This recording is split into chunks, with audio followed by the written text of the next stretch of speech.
Hello and welcome to Thursday's edition of Newswatch on ISU TV. I'm Zach Williamson. And I'm Coley Bergeron, and here are tonight's top stories. President Donald Trump snapped towards Puerto Rico Thursday in a series of tweets. Trump says that the federal government can't keep sending help forever and says that Puerto Rico was to blame for its own financial struggles. These tweets contradict with the statement he made last week saying, quote, "We will be there all the time to help Puerto Rico recover, restore, and rebuild," unquote. Lieutenant General Kenneth F. McKenzie Jr. says plenty of work is still to be done in Puerto Rico and there are no current plans to withdraw troops assisting in the recovery effort. Hurricane Maria has caused about 45 deaths in Puerto Rico and about 85% of Puerto Rican residents still lack electricity. The Puerto Rican government says they hope to have electricity completely restored by March. Wildfires have set Northern California ablaze. At least 24 residents of the area have been killed, and the mayor expects the number to rise unless people begin to leave. At a press conference this morning, Mayor Chris Canning said, "Your choice to stay is a distraction to our first responders. You will not be given life safety support at this point. You are on your own. Our thoughts are with you, California." The United States will no longer be a part of the United Nations Educational, Scientific, and Cultural Organization. The State Department says the reason they are choosing to pull out of the UNESCO is because of the organization's anti-Israel bias and the need for fundamental reform of the UN Cultural Agency. The U.S. pulled out of the UNESCO in the 1980s before rejoining in 2003. The Trump administration has been preparing for a likely withdrawal for months, and a decision was expected before the end of the year. The UNESCO expressed profound regret over the U.S. plan to leave, highlighting the rise of violent extremism and terrorism and the calls for new long-term responses for peace and security. With allegations of movie mogul Harvey Weinstein surfacing, Ben Affleck was brought into the spotlight as well. Years ago, the actor groped Hillary Burton on MTV's Total Request Live after receiving backlash on Twitter for calling out Weinstein. The actor has since apologized via Twitter for his actions on TRL. TRL is set to make a comeback debut sometime next year. President Trump signed an executive order Thursday that is intended to provide more options for people shopping for health insurance. The president invoked his power of the pen after repeated Republican efforts to repeal the Affordable Care Act, also known as Obamacare, and has failed. The order directs the Labor Department to make it easier for groups of employers to band together for the purpose of offering insurance. In some cases, groups might purchase coverage across state lines, a move that Republicans have long advocated as a way to lower costs.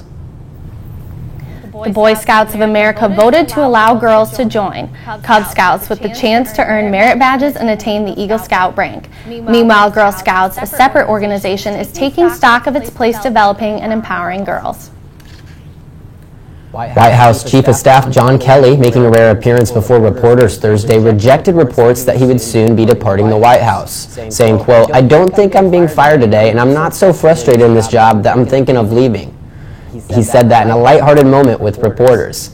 Kelly called the job the hardest and most important job he's ever had, but not the best job he's had, saying that that job was when he was an enlisted Marine. In an incident captured on video and widely shared online, a black man was beaten by several white attackers in a parking garage during August rally by white supremacists in Charlottesville, Virginia. Now the man, DeAndre Harris, is facing an allegation that he injured a white supremacist that day. Harris, 20, turned himself in Thursday morning and was released on an unsecured bond after being served a warrant charging him with unlawful wounding, the Charlottesville Police Department stated. Mandalay Bay hotel officials said Thursday the Las Vegas gunman wounded a security guard in a hotel hallway within 40 seconds of firing into a crowd at a music festival, disputing a police timeline that put 6 minutes from the time the guard was shot and when Stephen Paddock committed the worst mass shooting in U.S. history.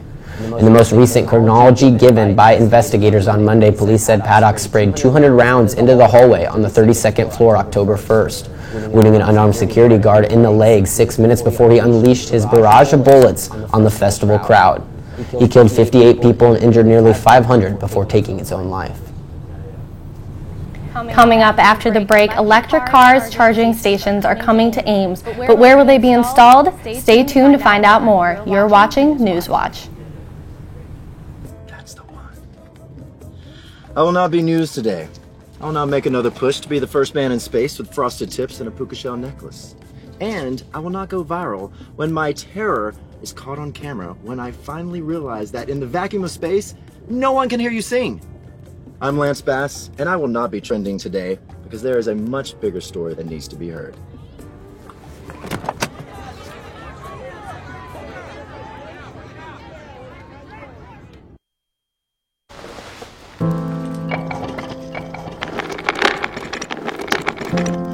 Maybe he's really focused. Hey, Michael. Michael. Maybe he likes spinning the wheels. Maybe he just loves trucks. Maybe he's just being a boy.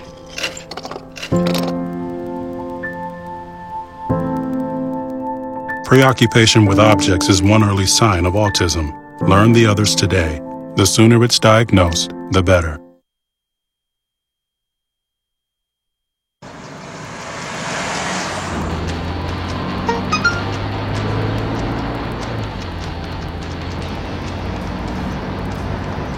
The average text takes your eyes off the road for nearly 5 seconds.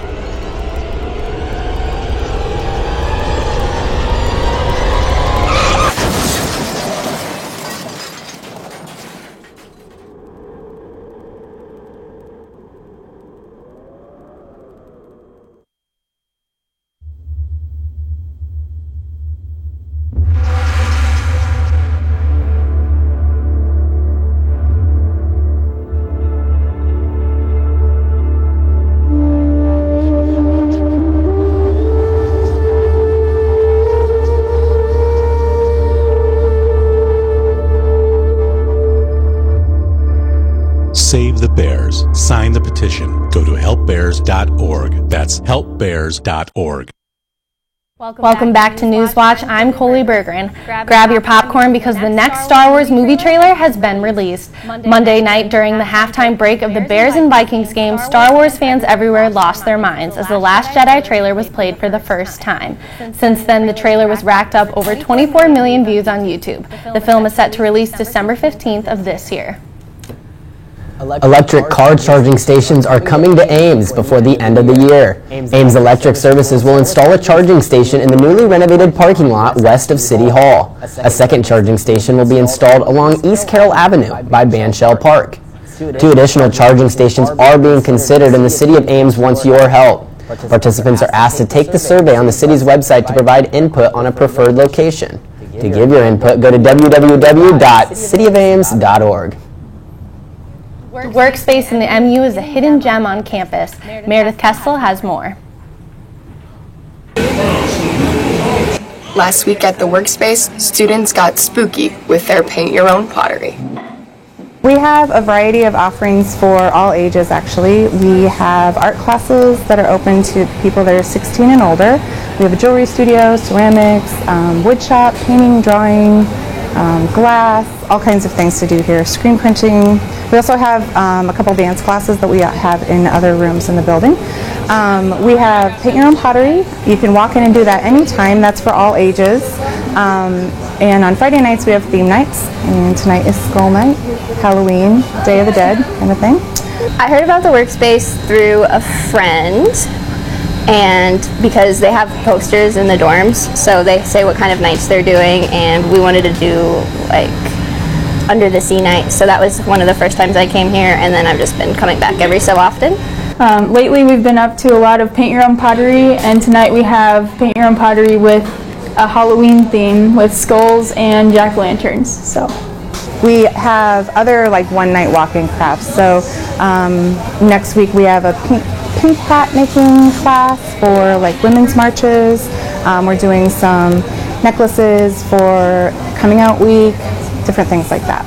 It's really reasonably priced, and especially you can easily find a coupon to cover the fee to get in, so you just have to pay for the pottery, and you pay what you're willing to pay. So if you don't want to spend that much, you can do a smaller thing. If you want to spend more, you can do a bigger thing.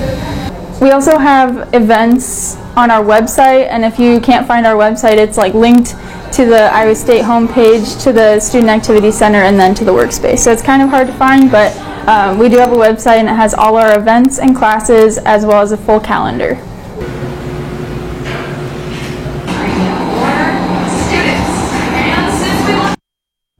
The recent bribery and fraud charges found in NCAA basketball programs throughout the country has sparked a forming of a new commission. The NCAA says they are forming a commission to study and investigate the inner workings of college basketball. They announced the commission Wednesday and said former Secretary of State Condoleezza Rice will lead the committee. The commission will focus on the relationships between the NCAA, athletes and coaches, with outside entities like shoe companies and financial managers. They will also examine the current one-and-done rule, along with college basketball's relationship with the NBA. Rice and the commission will begin their work in November and deliver their thoughts and recommendations in April. Officials say the fourth finalist in the search for the next Iowa State University president is already on campus. Dean Wendy Winderstein of Iowa State's College of Agriculture and Life Sciences is scheduled to meet Thursday with staff, students, and community members. To learn more about Iowa State's presidential search, you can visit presidentsearch.iastate.edu. The State Board of Regents' October meeting agenda is more notable for what's not on it, tuition proposals, than what is. When the board meets October 18th and 19th in Cedar Falls, it will not complete its traditional first read of proposed tuition rates for next year. Board President Michael Richards said board members need additional time to consider tuition levels for the 2018-19 year. He said the board is committed to addressing tuition increases one time this year, a key message delivered repeatedly during tuition discussions around the state in August. All is fair at the Mayor Fair. Held in the Memorial Union, students could browse the majors offered at Iowa State. Holly Slesselman has more. Wednesday, October 11th, marked the major fair at the Iowa State University. The fair was put on by the Career Exploration Services in the Great Hall of the Memorial Union. Over 100 majors and minors were represented, including the College of Engineering and the Greenlee School of Journalism. The fair is put on every year to help students with an open major decide what major and/or minor they would like to pursue. It is also open to anyone who is unsure if their current major is what they want to do. For those who missed the fair, don't worry. Career Exploration Services is located in the Student Services Building in room 2030, and they are more than glad to help. For ISU TV, I'm Holly Slesselman. Stay tuned. After the break, we have your latest news on weather and sports. You're watching Newswatch. To Maddie, congrats on paying off all those student loans. Finally, right? How'd you manage that anyway? I started tracking my spending, changed a couple of habits. Wow, I'm kind of living paycheck to paycheck right now. I don't even know how I'm doing it. Well, have you tried saving a little? I want to, but where's that money going to come from?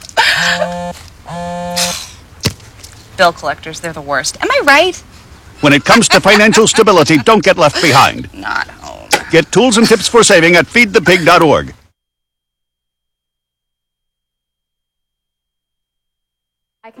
Cinderella found the pet that fits her perfectly. Tiana gave her pet the royal treatment. Belle found beauty where no one else did. And you can too. Share your heart. Share your love. Bring home your forever friend. Make a shelter pet part of your world. Happily Ever After begins at theshelterpetproject.org. Green, green, green. It's your home, it's your dream.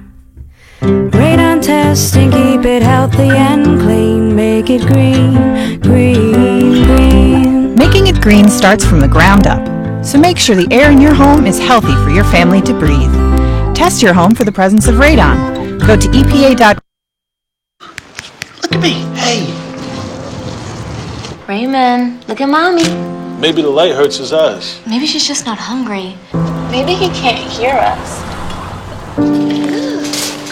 Maybe we're not stimulating him enough. Maybe it's a phase.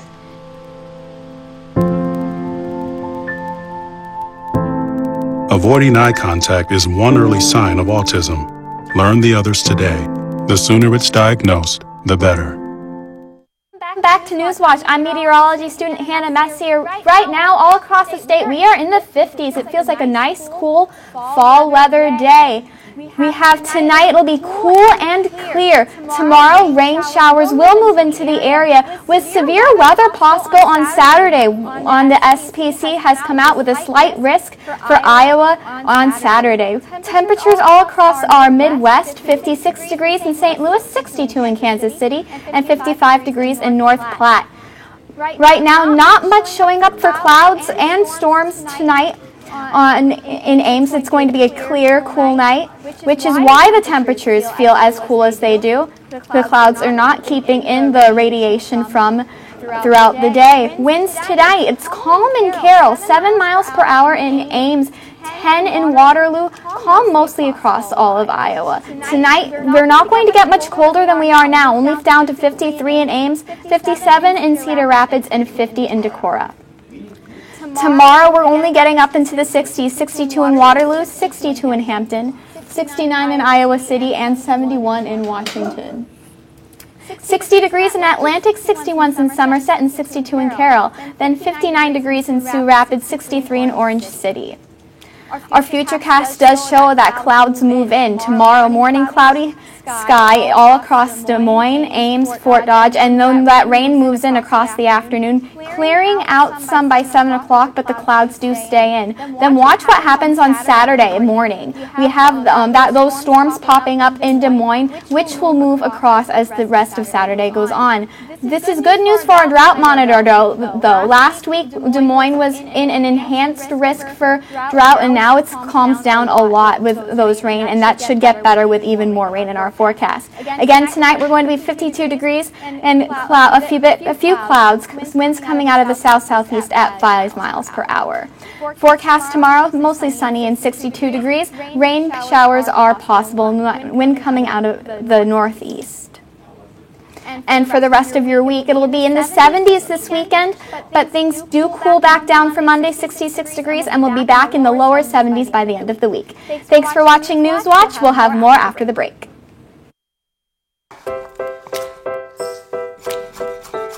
Food. It nourishes, brings us together, and adds flavor to life. That's why it's important to wash hands, surfaces, and fresh produce. Keep raw meat, poultry, and seafood separate from ready-to-eat foods like fruits and vegetables. And cook to proper temperatures using a food thermometer. Enjoy! And refrigerate leftovers within 2 hours. For more tips on safely preparing foods, visit homefoodsafety.org. Get your hands, you're not sitting here. Yes, I am. Move! Give it to him hard! No. Every day, kids witness bullying. Why you stab me with it? No. They want to help, Ow. but don't know how. Teach your kids how to be more than a bystander. Visit stopbullying.gov. Okay, so we drowned the fire, stirred it, drowned it again, and now just feel if it's cold. Yeah. Cool.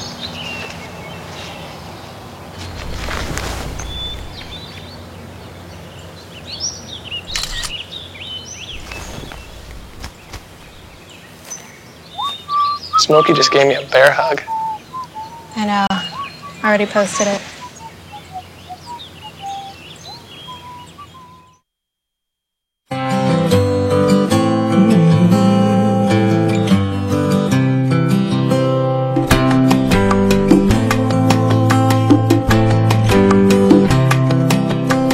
Verde, verde, verde. Es tu hogar, es tu ambiente. La prueba de ratón, la salud la protege. Hazlo verde, verde, verde. El vivir verde es asegurarse que el aire en su hogar es saludable para su familia. Asegúrese de hacer una prueba de radón en su hogar. Es fácil. Para saber más, llame al 866-528-3187. Proteja la salud y el bienestar de su familia. Haga la prueba de radón en su hogar. Eso es vivir de manera saludable y verde. La prueba de ratón, la salud la protege. Hazlo verde, verde, verde. La prueba de radón es fácil. Solo llame al 866-528-3187. Welcome back to Newswatch. I'm Ben Olson, and here is the latest in sports news. The Iowa State volleyball team delivered a dominant performance against Kansas State Wednesday night at Hilton Coliseum. The Cyclones got back in the win column by sweeping the Wildcats in 3 sets. Samara West recorded 13 kills, while Grace Lazard was close behind with 11. The Cyclones have a chance for a crucial Big 12 win on Saturday as they travel to face the number 5 Texas Longhorns. First serve is set for 7:15. Cyclone football players on both sides of the ball literally have been reeling in the awards this week after Iowa State upset number 3 Oklahoma. The win wouldn't have been possible, however, without a perfect game plan. Head coach Matt Campbell has been selected as the Dodd Trophy Coach of the Week after leading his team to victory as 31-point underdogs on the road. Campbell is now turning his team's attention to Kansas and trying to reach Iowa State's best start in Big 12 play since 2002. The Cyclones play the Jayhawks on Saturday at Jack Trice Stadium at 11 a.m. Iowa State's annual Hilton Madness will give fans an opportunity to see their new look men's and women's basketball teams in action. This year's event includes player introductions, a men's and women's NCAA banner drop, a 3-point competition, and short scrimmage. There will be a student tailgate available in the North Lots at 3 p.m., with Hilton Madness following tomorrow at 7 p.m. in Hilton Coliseum.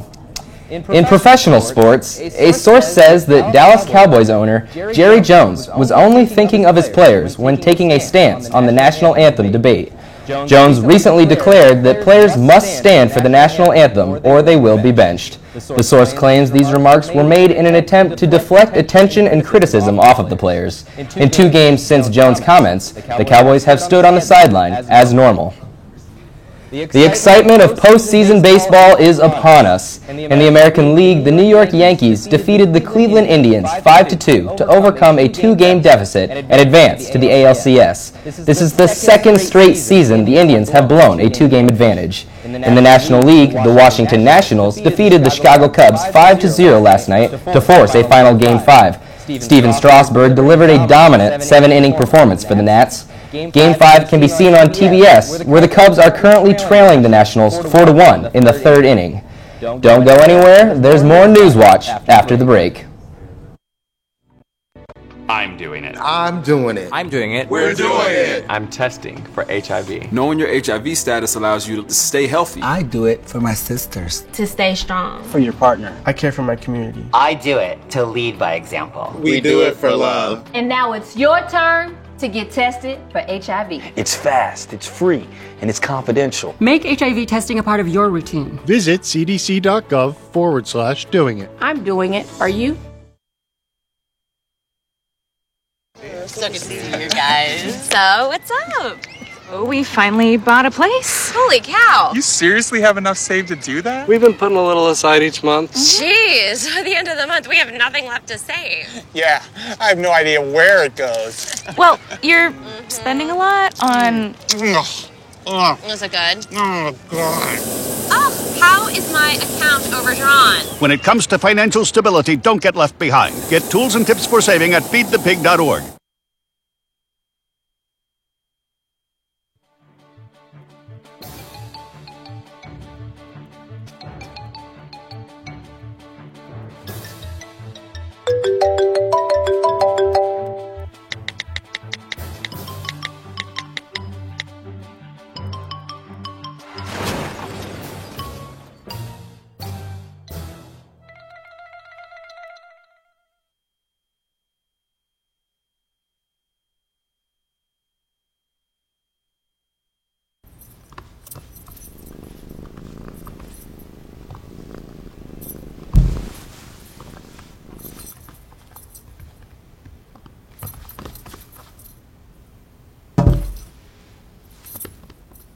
There's a shelter pet who wants to meet you.